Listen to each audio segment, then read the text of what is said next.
Marc Clarke, that's classic. I love it.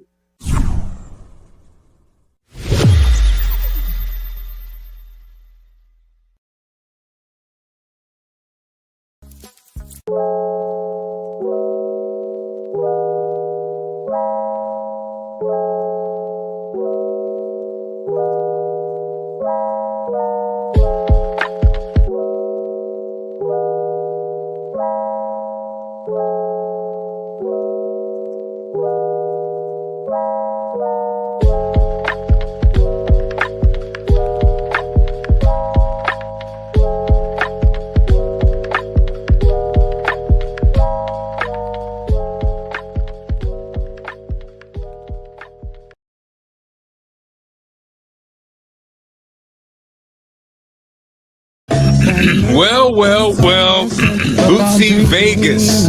What is going on, superstar? What's going on, superstar?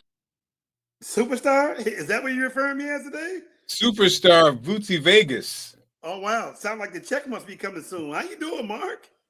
Superstar Bootsy Vegas. Now, Bootsy, way before you knew me. I knew those you before parody I knew songs. Let me say this. I knew you before I knew you, but go ahead, though. Way before you knew me and those parody songs. I was in St. Louis with a legendary DJ. And he was there when we started crafting songs like this. When St. Louis wanted a team, Bootsy, before they had a team. They lost the Cardinals, but they wanted a team so bad. Bootsy, I'm going to take you back to my infancy. Oh, wow.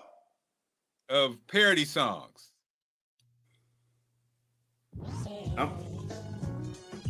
Friend Murray keeps on messing up our dreams. We just want our own pro football team. Cronky has the cash, so let's get paid. Yes, that was it, Bootsy. I know it's painful. That was it. But the show was much better.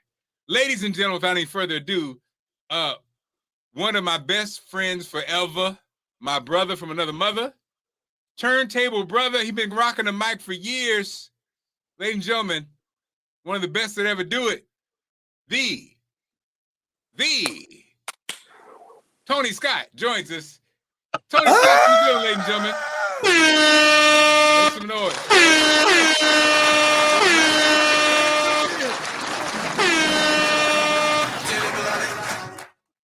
Yesterday's price is not today's price. Yesterday's price is not today's price. Well, all right, man. Tony is in the building. Tony, do you still have all those sound effects we used to use back in the day? You still have those? I have somewhere, but I don't know where they are. You don't roll them out anymore, man?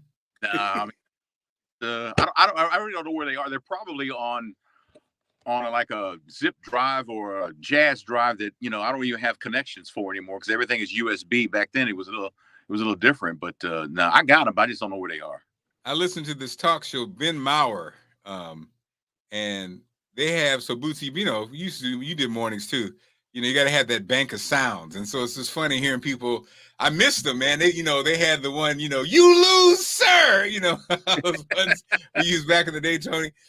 He's still keeping them alive. But for those who don't know, this is a radio nerd episode. Is that what that is?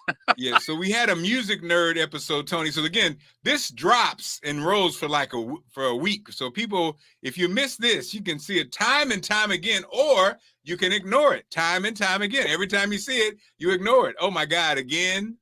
But Bootsy is a radio nerd. Tony is definitely a radio nerd, and I'm a radio nerd. And Tony, let me say this. It is nice to virtually meet you, man. I've been a fan. I've heard so much about you. It is nice to finally virtually meet you, my brother.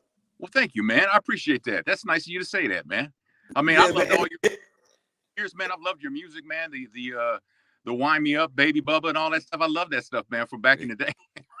See what you're getting, Bootsy? This is what you get. The old sarcastic Tony Scott. Hey, it's crazy for Chris. I'm like, oh wow, he knows me. Like, he knows who I am. Oh wow. Okay. So it was a setup. Man. I'm sorry, man. Tony, now are you in a studio? Are you in a closet, or is it one and the same? It's one and the same, man. We moved to this townhouse in Chesterfield, Missouri, and it had a walk-in closet, and so I converted it into a studio, and it has lots of sound treatment in it. I need to redo a couple, so I'm thinking about doing that. But this is where I do when I have to do my radio show from home for whatever reason. I do it like when I had COVID, I had to do it from here. So I did it from here. And then I do a lot of voice work. I do all my voice work from here. So. Yeah, I can tell you do voice work. You know what I mean? And let me say this. You're nothing like Mark said you was going to be already. I just want you to know that. You're never like he said you were going to be. Well, how did he say I was going to be? Oh, he said you was going to be difficult. You wasn't going to pay attention to the camera. You wasn't going to be in a nice mood. And that maybe the interview will be 15 to 20 minutes tops if he was in a good mood. But I can already tell the vibe between me and you telling you going to be all right.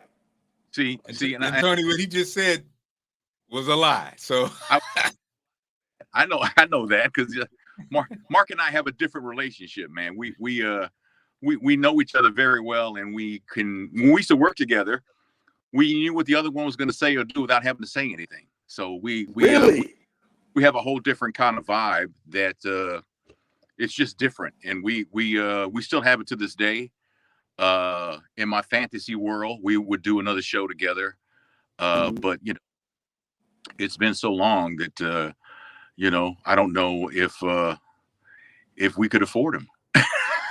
Right, that's true. You know what I mean? Because when people obviously didn't see my check I just got from my new job. When they start getting that TV money, Tony, they don't never come back to radio. Once once they start being seen every day and not listened to, something changes. So I hate to say it. I don't know. But they say when you first get in radio, they say that you get in radio, you work a lot of hours, you don't make any money. But if you stay with it, you'll work fewer hours and you'll make a lot of money. But what they don't tell you is it cycles back way to the beginning again. It goes back around, man. So oh wow. But it's a nice career. And mine, I just June 30th was my 40th year doing radio. Damn it, man. Wow. Yeah, 40 years. That's a blessing, though, Mark. You know what I mean? And it's interesting because even though I never, even I've never got to meet you, I've always known who you were. I've known what your work has been. And it's interesting that your voice still sounds vibrant and young, probably as you did. Like, no matter, some people's voices winger off.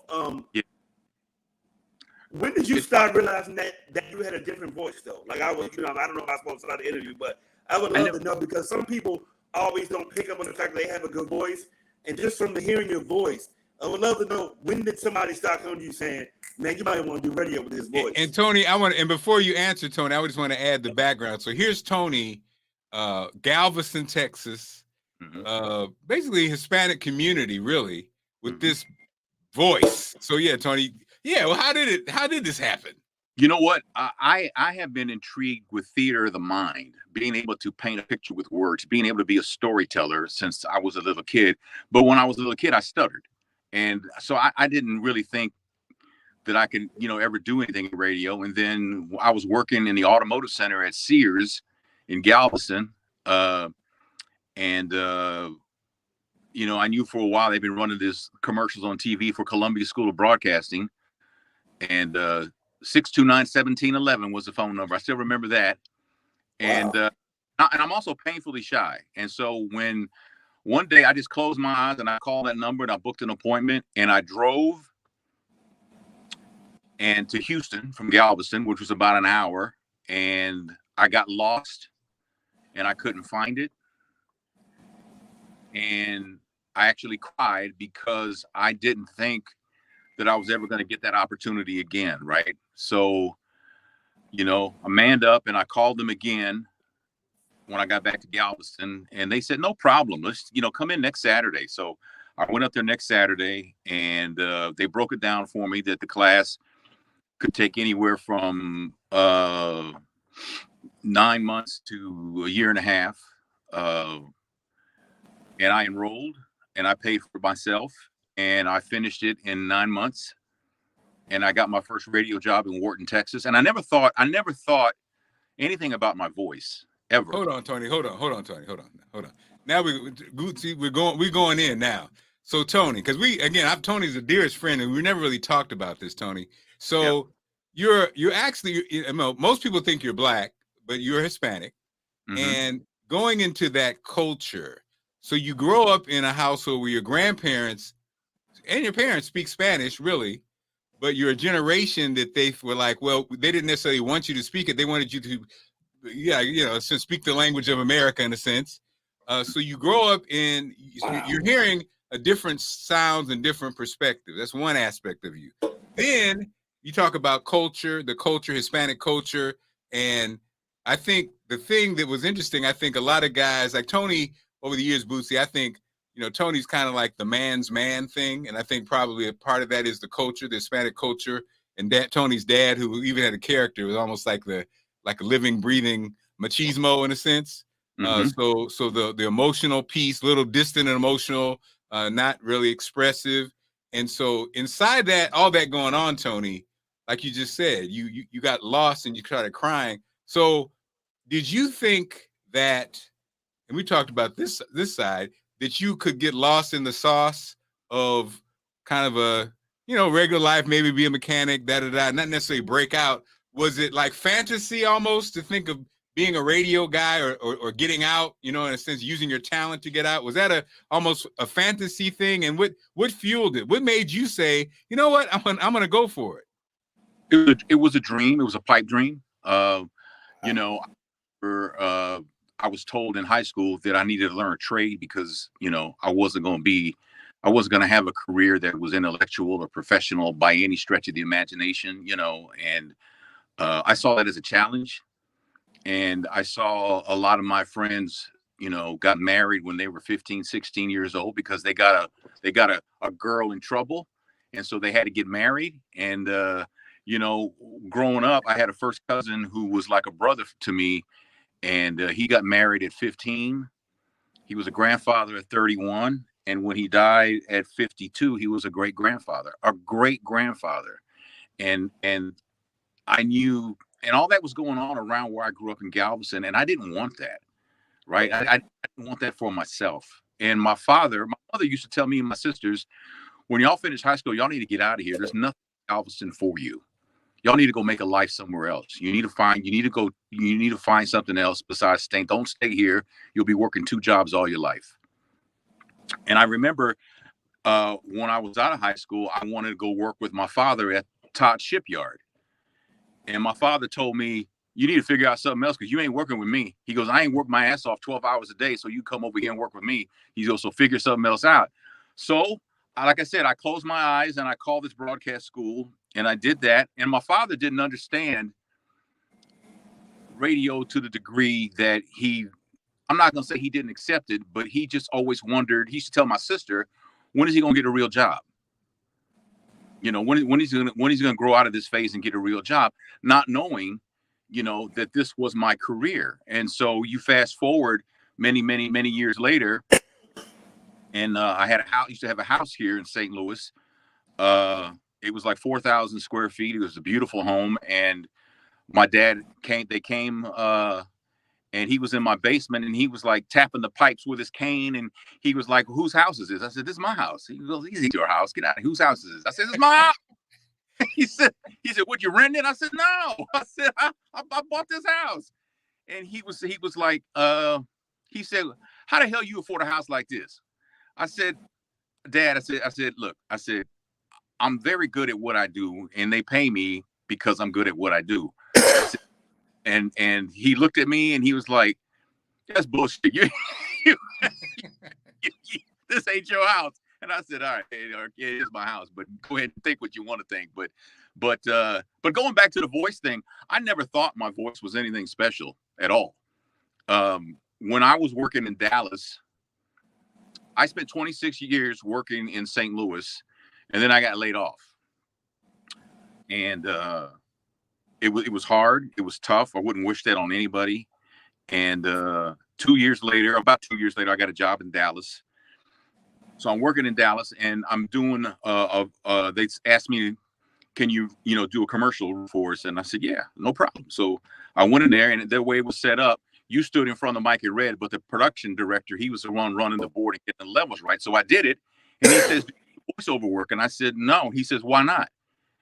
And I looked at him. I says, "You know what? I don't know." And I never forgot that. And then fast forward a couple years later, I got laid off again from that radio station. And I started driving Uber Eats, delivering food. And I gave myself some hernias from climbing stairs and all that, because I'm not in any kind of shape, right? So I got hernias, so I couldn't do Uber Eats anymore. So I was thinking, what can I do utilizing my skill set that I can make some money with? And then I remembered, JV telling me, why don't you do voiceover? So then I started noticing people were saying, "Man, that voice is money." And I was like, so I started doing voiceover work. But what I've learned is that there's a difference between voiceover work and radio commercial production. There's a huge difference, right? In radio, can you elaborate on that, please, if possible? Because I would love to know. Huh? Can you elaborate on that? Because I actually don't know. Yeah, well, in radio is like a mash unit as far as commercial production. It's like triage. It's like you get spots, you crank them out. You just do them and crank them out, throw a music bed under it and keep it moving, make it sound, and with voiceover work, you actually have to interpret the script. You have to finesse it and caress it and make it like, you have to make it to where the client says, "This is good. I like this." The thing in voiceover right now is the commercial, is the conversational delivery. Okay. So now I got to take a class to beat the radio out of my voice so I can sound more conversational, right? And Tony, we have Bootsy. We have a little sample to give you an idea. So Tony actually is the voice of Nutty History on YouTube. Yeah. And like Tony said, this is a theory about you that I have. Tony didn't go to college. Mm-mm. And to me, much like entrepreneurs, they know what they know, and to me, they master then what they know. Tony's not one to, I think college can, in a sense, opens you up to different ways of thinking. And I think especially early on, Tony was kind of like, again, I know what I know, and I don't know if I'm interested in that. That was our conversation about computers before Tony figured out he was a computer guy, and that's a passion.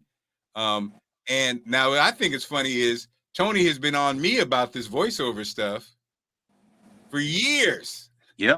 And I've yet to really hop in, Bootsy. But as we know, I saw Tony start at the very beginning and just keep grinding and keep grinding and keep grinding. Next thing you know, he's on this Nutty History, which has hundreds of thousands of people views, and Tony's voice, he's killing it. And we had a chance to hear him, always with this great voice, like Tony said, this amazing voice, but now a more nuanced voice. So this is Tony. This is a sample of Nutty History. Time. From Menes to Cleopatra, pharaohs lived a lavish life and were treated like gods. They dined on the finest. Oh, sorry about that. What happened, Tony? I don't know. On his food and bathed in milk and honey. Thousands of workers were employed to construct their tombs, and they executed authority like no one before them. Naturally, some of them got carried away a bit too much. Welcome to Nutty History, and today we are looking at the weird things that were normal for Egyptian pharaohs. Them pipes, baby. So Bootsy, Tony, Bootsy is the questioner. So sit back. He's about to hit you with some questions. Okay. Yeah. Well, first things first. I would love to know, did you have a idol or somebody that you, I don't want to say idolized, but somebody that you respected and you listened to the most in voiceovers? You know what? Not really. There's a lot of people that I admire. The interesting thing is that there's a guy, a brother named Dave Fenoy, and Dave Fenoy is one of the top voice actors in the business. He was a voice of Lee Merritt for some video game, and he used to, when Hulu started, he was the voice you would hear when he first signed on and all the stuff like this, right? And so I was watching him on YouTube one time, and he was talking about his career, and he says, I used to work in San Francisco in radio at a station named called KRE, and I was like, I worked at KRE. So I started listening to him, and I was like, that's Billy David Ocean. That's who that is, right? And then about like 10 seconds later, he says, I had a different name back then. I was Billy David Ocean. And I was like, look at this dude here, right? So, you know, but I enjoy his work. Joe Cipriano, you know his voice if you heard him. He's like the comedy voice of Fox and stuff, you know, for when they do TV promos for The Simpsons and stuff like that. So it's a lot of, I like, there's a brother named Donovan Cornetz, Rick Party, Mark knows, is a legend in radio and voice work. So those people I listen to. As far as radio goes, I liked, who did I like? I liked John London. I liked, man, been so long since I heard anybody. It's so funny because back, you know, it's been so many years, but people, I used to, when I had my first radio job in Wharton, which was about 60 miles from Houston, I used to sit at night and I used to listen to Magic 102, and I used to write down their breaks. I used to write, and I trained myself to be able to remember long form, that back then I couldn't do it now, long form dialogue. And I would write down what they said, and then I would practice it. I would mimic it. And I was working in radio, but I was at my first radio job. I was making $700 a month. And I was, you know, my apartment was 175, and I didn't know I was sharing it when I moved in, but it turns out I was sharing the apartment with about 5 rats.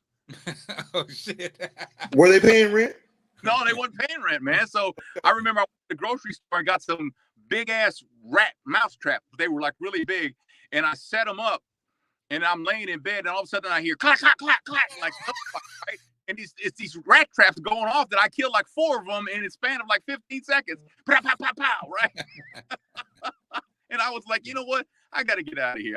So I moved to another apartment that was much better, and then from there, I went to Houston and I worked there for a while.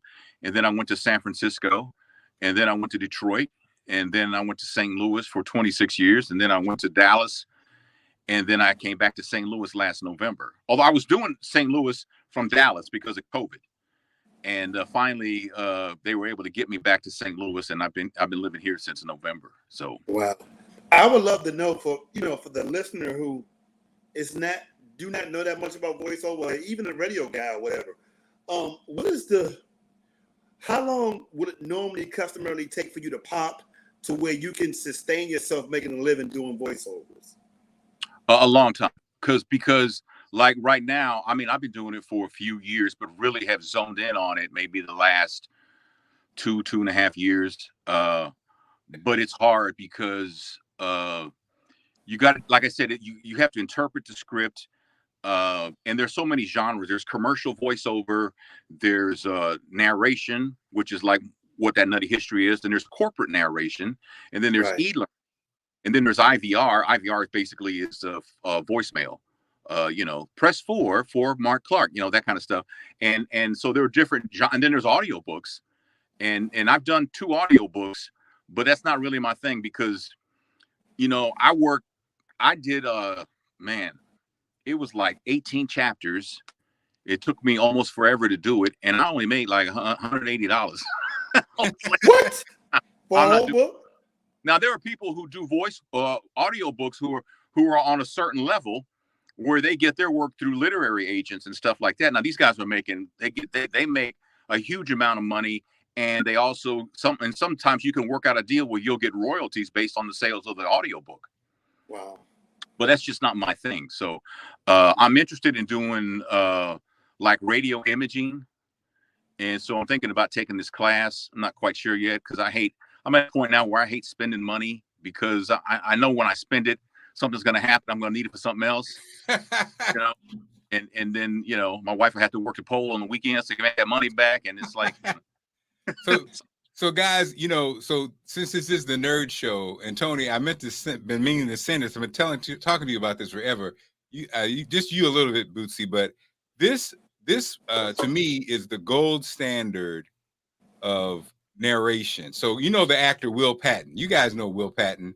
Yeah. Will Patton. You know what I'm talking about, Tony?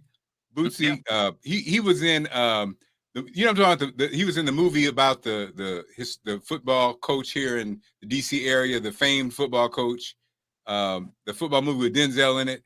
Yeah, I know you're talking about. He played the opposing coach. Remember the Titans. And so he is the main voice guy for this author, James Lee Burke, who's now in his mid or late 80s. He's one of those old school great writers. And so you got a writer who's so descriptive and just paints, he's the kind of person you listen to his book and he's going to hit you with some history. He's going to hit you with the background on stuff, so the writing's amazing. And then Will Patton as the narrator, it's like, to me, this is one of the best combinations that's out there. And so finally I get a chance to play for you, Tony. This was the Tin Roof Blowdown. This is based in, and basically the character Dave Robichaux, he's from Louisiana. This was right around Katrina, like the fallout from Katrina, story taking place where New Orleans is a mess and different sides of towns are going on.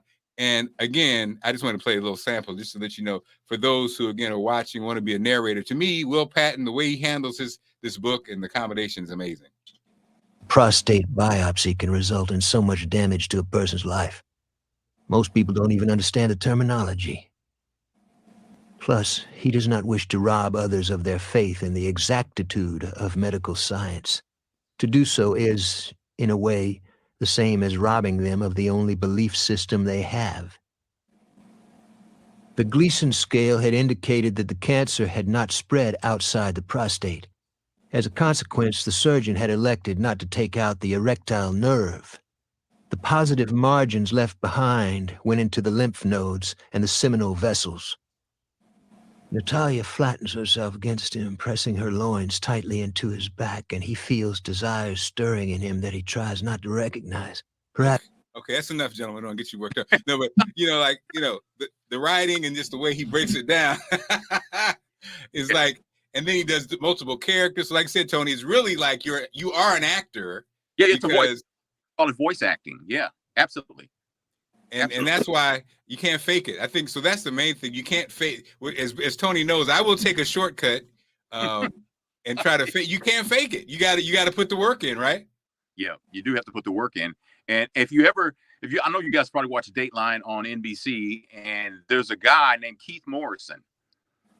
And if you ever are driving for a long distance, pull up a Dateline podcast that he's narrating, and he's like next level. He's like next level. He's like Will Patton. He's on a whole nother level. But he's narrating. He's not telling the story like Will is, but he is working some magic that pulls you in, and it's incredible. And he's somebody to aspire to. But there's a lot of great talent out there. Anybody can do voiceover now. You don't have to have this voice anymore. You just have to be able to relate. And but you're going to need a lot of coaching, and you're going to need, because a lot of times people get in voiceover and they think, well, I have to hit every word. Like, I'm becoming the next generational star. It's not, you just talk like you talk, right? And it's not becoming, it's becoming, it's becoming a pain in the butt, right? Not becoming a pain. Nobody says becoming a pain in the butt. And it's kind of like in radio for a while, because in radio, we have a guy that does news for us at the station, and he's never done radio before, and he he'll do the weather, and he'll say, 30% chance of precipitation. And I pulled him to the side. I said, dude, nobody says precipitation, man. I said, just say rain. I said, and you don't need to say low's going to be 38 degrees. Just say low 38. People know what you're talking about, man. I said, this is a conversation you're having with the listeners. You don't have to hit every word like that. I said, just relax, slow down, and just have a conversation with the listener about what you have in front of you on the copy. Mm-hmm. That's all you want to do. I said, but it's not going to happen in a day, and it's not going to happen in a month. May not happen in a year unless you work really hard at it. You have to work very hard at doing it. And I remember, when I went to Dallas, the guy that owned the station, because he only owned it, he's a rarity because, corporations own radio stations. This man owned 2 radio stations in Dallas. And he told me that, I heard you're a great storyteller. This is when I came for the interview. He said, I heard you're a great storyteller. And so we talked and all that. And he says, you're right. They're right. You are a great story. And I remember I called a friend of mine, Doc Winter, and I said, they told me I'm a great storyteller. And he says, you are a great storyteller. You didn't know that? I'm like, no. He goes, oh man, yeah, you're a great. He said, you're one of the best storytellers I ever heard. I said, I never thought about it like that. I'm just telling you what I know. And he was like, no, you have a way of doing that. And the point you made earlier about my voice, Chuck Atkins, who's a guy who hired me in St. Louis, and he hired Mark in St. Louis, and he hired Doc Winter in St. Louis. Yeah. He told me about 2 years ago, because his daughter got married in Dallas, and I was living in Dallas, so I went to the wedding. And he says, your voice has never aged. He said, it's never, and it's probably because you use it. You use it as how you make your living, using your voice, and you've kept it in shape. He goes, your voice hasn't aged at all. And I was like, you sound the same as when I hired you in 1989. Damn it, man. So I was like, okay, well, I guess I'm lucky that way. But the voiceover thing has been such a challenge, and I love challenges. And, I do, in voiceover, you have to accept the fact that you're going to do way more auditions than you're going to book gigs. Right. And you're not going to get everything. And it's like golf. In golf, you're not competing against Tiger Woods. You're competing against the course, because there's nothing Tiger Woods can do to interfere with your play. You're playing you're not playing Tiger Woods. Y'all may be playing together, but you're not playing against him, because he's not, there's no offense and defense. Right. And in voiceover, I'm not competing with Boots. I'm not competing with Mark. My thing is, it's a matter of what the client hears in their mind, what the sound they're going for. So you may get the gig that I was auditioning for, that we both auditioned for, based because they like your sound. And there's nothing, I can't compete with that. I can just do my best, and hopefully, somebody will want my sound. So it's basically, it's not really competitive, and there's a lot of work out there for everybody. Well, I would love to know, just as a radio vet, who's been in these multiple markets, what is the state of black radio in your opinion? Black radio has been wounded by syndication. The black radio has been hurt by syndication more than any other format, right? And so the consequence of that is that there's not a lot of broadcasters anymore. There's just people on the radio. And, and it's not a criticism, and it's not hate, because who would turn down an opportunity to be heard in multiple markets for a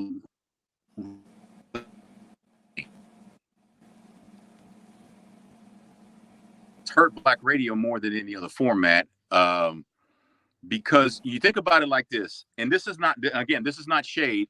Like when Tom Joyner was on, at one time, Tom was in like 160 markets. Now every morning show averages about 3 people. Sometimes 2, sometimes 4 or more, but usually the sweet spot's about 3 when you count the co-host and the news person. It's usually around 3. Now, what's 3 times 160? That's like 100 and something, or So that's how many people lost their jobs because they put Tom Joyner on, and it's not Tom's fault by any stretch. Like I said, who would turn that down, right? But then you factor in Steve Harvey.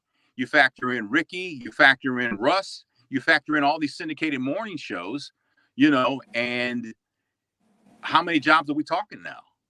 We're talking a lot of people lost their jobs, right? And that's just black radio,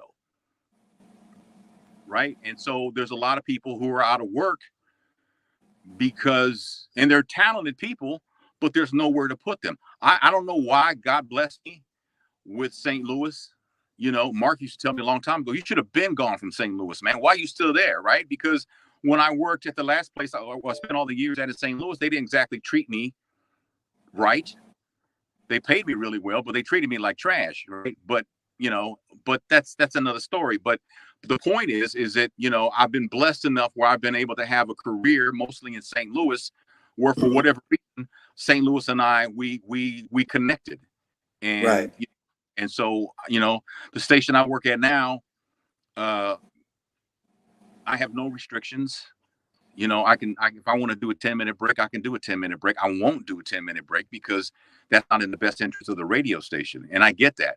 So now, you know, my breaks are fairly short, and, you know, and I wrap it around, you know, the music that they have for me to play. And, but I've been able to do that. And, you know, when I was in Dallas, you know, they came to me and they said, you know, we won't put you on weekends. And I said, okay. And then COVID hit, and they were laying people off. And I remember being told, we need you to do afternoons moving forward every day. And so I did. And, you know, in a month, we went from 15th to like 3rd, and I was making $11 an hour. Right. So wow. That was a couple months. And then the general manager at the time, Nate Dixon, he says, I want to give you a deal, man. He goes, enough of the hourly thing. He goes, you've proved yourself. He goes, I don't know why we had to, you know, wait for you. Because when I first started doing weekends, they were like, you know, ratings came out and they were like, maybe that's a fluke because he's back. Let's see if he can sustain that. And so for 4 months, the numbers kept going up, and they were going up like a lot. And they were like, this is insane, right? And it was like, you know, but it's me. These people, for some reason, I resonate with them, and so they're very loyal to me, and I don't take that for granted. I did for a long time back in my younger days, Lewis, but now, you know, I cherish every moment, and you know, it's like yesterday, we got a new cleaning company that's gonna, you know, custodial company is coming in to clean the place, and they're walking around looking, and they looked at my studio, and I was, you know. And so I got up and I walked. I opened the door. I said, what y'all want, man? And they looked at me. I said, I'm just messing with y'all. I said, come on in, man. Come on in. And Mark will tell you, I didn't like anybody in my studio when we were on the air. Wow. I would not didn't want people in my studio, only the people who were on the show, right? And so we had a 10-minute conversation, and they told us what they were, you know, they told me what they were doing, and you know, they knew who I was, and I showed them the board, the control board, and everything, and you know, and so the lady was there today cleaning up, and she saw me, and she says, I said, Tiffany, right? She goes, yes, sir, Mr. Scott. I'm like, nah, we're not gonna do that. I said, just Tony's fine, right? And she looked at me, she goes, okay, Tony, you know, but I learned over the years, and actually, to be honest, I learned that from that man right there, Mark. Yeah, that man is so personable in public, and he has a way of disarming people. And so, to be quite honest, I just bit off of that and just, you know, molded it to fit my style, because he's a good guy to follow, Tony. Yeah, you know, and when we worked together, you know, he would, during the week, now we went on there at 5:30, and he knowing that he'd be out, and he'd go and sit in a club with his saxophone or his guitar, sit in with a band, and knowing he had to be working 5:30. But that's what. So, and I stayed home and just worked on the show. I came up with the topics. I came up with all this, but it was a good trade-off because I didn't like doing that. I didn't like that, right? So he did it, and so we had a good little working thing. I'd work on the show. He would work on the PR, and we were gold, right? So it worked perfect for us because he likes being out. And I didn't really care for it, you know. I would rather go to an event like a while back for Easter. There was an Easter egg hunt in Delwood, one of the suburbs, mostly black suburb, and I like going to those because that's when I can really meet my listeners, right? And so I'm there, and this man, you know, I'm talking to this man, and he said, man, he goes, I didn't know you do stuff like this, man. I'd have paid you to come to do our Easter egg hunt. And I said, well, where is it? He's just over in Hanley Hills. And I said, well, what time does it start? And he says about 12, and it's like, you know, 10:45. And I said, I'll come by. I said, just give me directions and I'll be happy to come by. And he says, are you serious? I'm like, yeah, man. I said, I'll come. So I went by, but I always tell myself, I tell myself, you have to push yourself, Tony. You have to get out of your comfort zone, because when they pay us, we haven't done them since COVID, but at one time they would pay us like $200 an hour to be at a beauty supply store for 2 hours, right? And I would go to these things, but on the way there, I'd have to talk myself into doing it because I'm just that shy where I just, when I'm not working, I just want to be left alone, right? So I have to put. And for many times I would in my car, and I never told him this before. No, you did not. I would tell myself, well, how would Mark do this, right? Mark would go out there and be happy and show people that I'm a great guy and all that. I said, well, I can do that. So I would go and I would do it. And when it was over, I didn't regret doing it, right? But I learned that from him. Well, I never knew this. This is a new bar. Who knew? Wow. Mark mellowed me out, right? Mark mellowed me out. Mark made me realize that being a machismo male was booty. It didn't do anything. It didn't do anything. He's the one who taught me that it's okay to cry, and it's okay to tell a man that you love them. It's like because back in the day in marketing, I didn't want no man touching me. Tony did not eat hot dogs. He would beat your ass. Tony went through a streak where I think he really was like a little dark. It was period. I have depression. I have clinical depression, and I try. I don't want to hide behind it or anything, but I take medication, and I started taking medication when Mark and I started working together. So they were adjusting my medication, and one day, we were on the air, and there was something wrong, and he just said, "Hey, man, go home." And I just stood there and looked at him, and he said, "Hey, dude," he said. I said, "What?" He said, "Did you hear me?" I'm like, "No, what'd you say?" He said, "Go home." He said, "Go."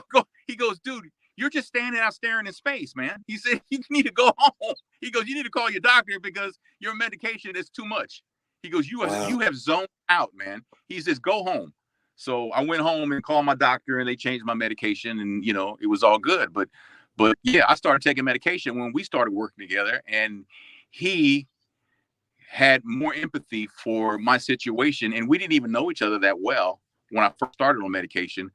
But he had enough empathy for me that showed me that this dude he's real. He's as real as it gets. And so it's not an act when he does that. No. We became best friends, and later we were like brothers, and I know that if I don't talk to him for a while, that I can call him or he can call me, and we can pick up right where we left off. Wow. And he's helped me in some situations, and I've helped him in some situations, and he's called me for advice and things like that, and he knows stuff about me that not even my wife knows. Well, let's not say that on the podcast. Because I trust him. I trust him. So the only who actually knows is him and Allison, because I know he told Allison. So can I ask you guys a tough question? Yeah, man.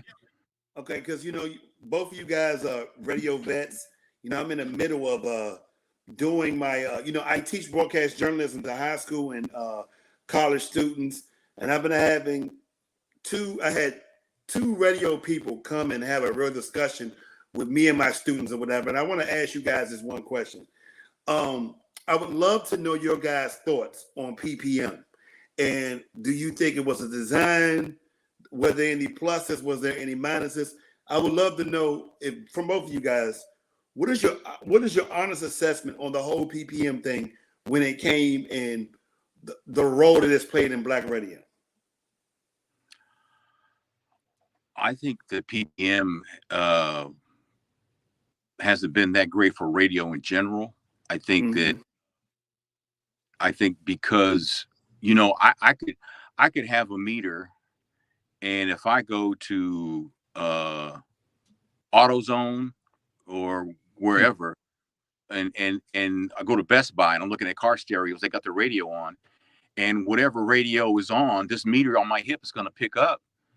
I'm not even listening to that radio station, but they're going to get credit for it because the meter picked it up. And they call that phantom listening. And it's like, so that can happen. I could be in line at AutoZone trying to, pay for my whatever I bought, and they got a country station playing in the background, and the meter's going to pick it up, and it's going to show that there was some listening there. But I didn't listen to that. I don't even listen to country music. I heard it, but I wasn't listening, if you know what I'm saying. So I think that there's a lot of flaws in that. Is it better than the diary system? As someone who spent a career in black radio, black radio we used to be legendary for our time spent listening and all that stuff like that, right? Yes, yes. We found out that they ain't listening like we thought they were, right? They listen like everybody else listens. So, there's some pluses and minuses, but I would say overall, not so much. Yeah. So we just lost Steve Smith, programmer, white programmer, who I guess Tony, in some ways, I guess he almost, I guess he didn't create Churban, but I guess the urban influence, basically labeling a hip hop station a Churban or that box, he kind of like could get credit for, wouldn't you say, Tony, as far as Hot 97, I guess in New York is the poster child for, hey, it's a hip hop station, but it's labeled something different, so the advertisers don't look at it as black station, they look at it as white station. So I think knowing what we know now, it's a business thing. I think the reality was urban stations, and predominantly in big cities, urban stations dominate, and I think they created the PPM, everything else, just to take the money away from the urban market, because like Tony said, we use radio different. Radio was our everything, from our personalities to the news. Everybody turned to radio to see what is going on. They turned to the personalities to see what the hottest music is. What's Tony Scott talking about? What's the breakfast? In these cities, the jocks were like, we were low, we were super local superstars. Local superstars. Everybody knew our names, businesses because of that. That's why Donnie Simpson was the highest paid individual jock in the market. Why? Because of the advertising. The car dealerships and the advertisers, they want Donnie Simpson, and knowing what I know, and I think Tony, we're like living proof, like Tony's point earlier, all these morning talents, all this talent if I said to Tony Scott, why are you still in St. Louis? Well, you're still in St. Louis because the rules are different for black talent or for talent who works in black radio than it is for white. If Tony was a white guy, he could have gone anywhere he wanted to go, even now. But urban radio stations, they didn't hire, other stations didn't hire us, and people will pull out their ass, somebody, JoJo, man, it's just, no, they didn't. I mean, I think about it, Tony, if we were comedians instead of DJs, we would have been much more successful financially, because we wouldn't be dependent on having a platform to be on, right. And I think our generation, we got hit hard because we were next. We were the next Howard Sterns. We were the next Tom Joiners. We were the next blah, blah, blah. And then all the stuff came in and radio changed. And the saddest thing about it is, even now, Tony, who suffered in addition to the jocks, the community suffered. The community never asked for all that. The community wanted what they wanted. That's why the death of Bobby OJ in Memphis and DIA was a prime example. They played blues, they played gospel, they were they're in the top 3 this whole time, and they were the same station that they were, 50 years ago. Why? On AM radio. On AM radio. On AM radio, because these consultants like Steve Smith would go to an urban in a St. Louis and say, oh, you don't want to play blues. And as me and Tony know, if you dropped a blues record or a gospel record, the phones are going to light up because they're like, oh, damn, they're playing blues, and so even black folks, we're complicit because we didn't, so St. Louis is interesting because we did have those legendary jocks like Jockenstein and Jim Gates and guys who, Roy C. and people like that were coming to town killing at little places out in the country all those years. And they didn't have any radio airplay. So you're telling me those hundreds of people to go see them out in the country would not listen to them if you played it on a Saturday and had a blues show or had a gospel show, you know what I mean? So I know it's a long ass answer, Bootsy, but yeah, all that stuff was the death of urban radio. And sadly, a lot of radio, a lot of black-owned companies, they gave it to them. They handed it off to the consultants as opposed to believing in the community and believing in the jocks. Yeah, and all these thoughts are mine and not that of Tony Scott, by the way. No, I love it. I love it. What I guess my other question would be, at this point in 2022, what role do you think podcasting has in for the urban listener in general? What do you think about podcasting? And then also, do you think there'll ever be a time where XM will outdo terrestrial radio? No, I don't think satellite radio will outdo terrestrial radio, because terrestrial radio is free. Yeah. Right. I think XM had his shot. Yeah, I think podcasting is still a very new frontier, and I think there are a lot of people who, when you wanted to have a platform like that, you had to be on the radio, and now it's not that way anymore. Now you have things like this, and you have podcasting and things like that, and I think that changed the game a lot. And there's been a handful of podcasters that have been hired as radio talent, because they're executing a very good show. I think the bar is set a little lower in the podcast world, as far as professionalism, in compared to broadcast radio, where broadcast, to some degree, you have to have there are staples that you have some boxes you have to check off, every break. You have to identify the radio station. Well, on a podcast, you ain't got to do that. The only thing a podcast has to have is great audio, right? And video, because I coach some people with that. 50% of a great video like this is the audio. The audio, right? People will put up with a grainy picture and stuff like that, but they will not put up with bad audio. They just ain't here for it. They just, and they, and the way things are now, you could do this show and if you got one of these roadcasters, and you get a burner phone, you give out that number and you can pair it Bluetooth through the roadcaster and you can take phone calls and do a show. And it's like, right. And the only thing you can't do is play copyrighted music. Otherwise they'll take you down. Right. Right. But as soon as they figure that out, that's going to be another thing too. And it's going to hurt radio, I think. But radio. But Tony, that's a very interesting point that you're making, because I have this theory as well. To me, I really think that with radio, urban radio, just radio in general, I'm fascinated on how now it's all these restrictions on YouTube for music. At first I was thinking with podcasting and that it was very, especially when COVID came and the DJ, I forgot his name, D Nice was, streaming, DJing online, and it became really big.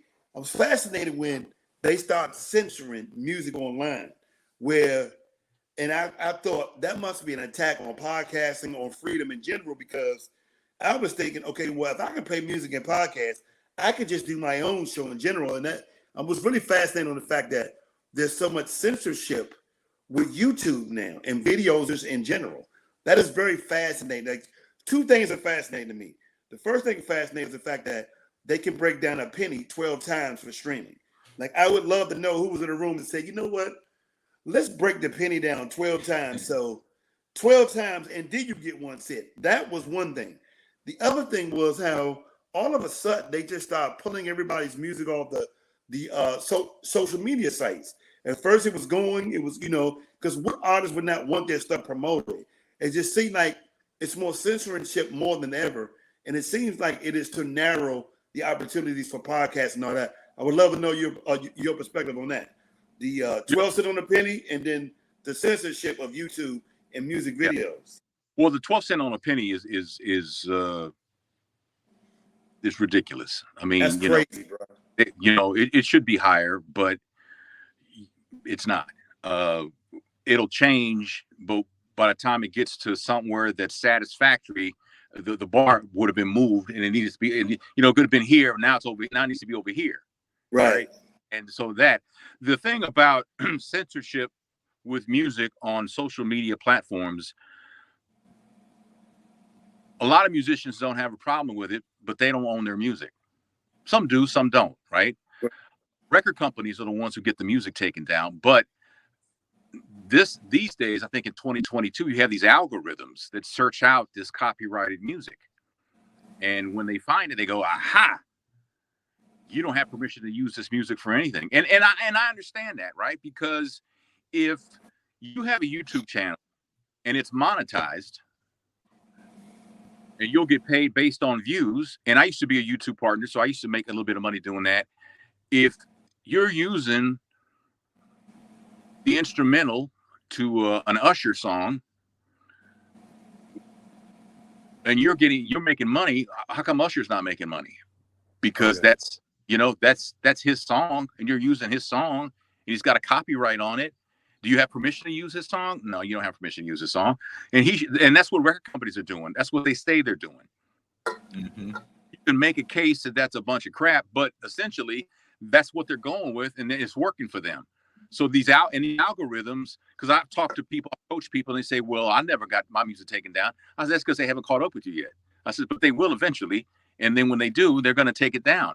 I've known people who said their Facebook Live was taken down in the middle of what they were doing because they were playing this music in the background and stuff like that garnered them a strike.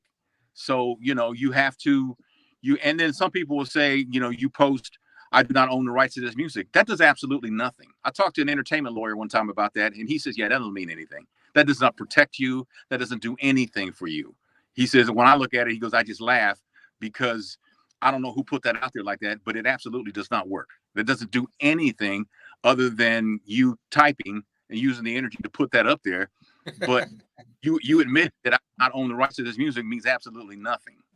So there's that. Wow. So Tony Scott, as we wrap things up, my friend, mm-hmm. What's the you're doing your voice. You're a professional voice guy now. You're still a professional radio guy.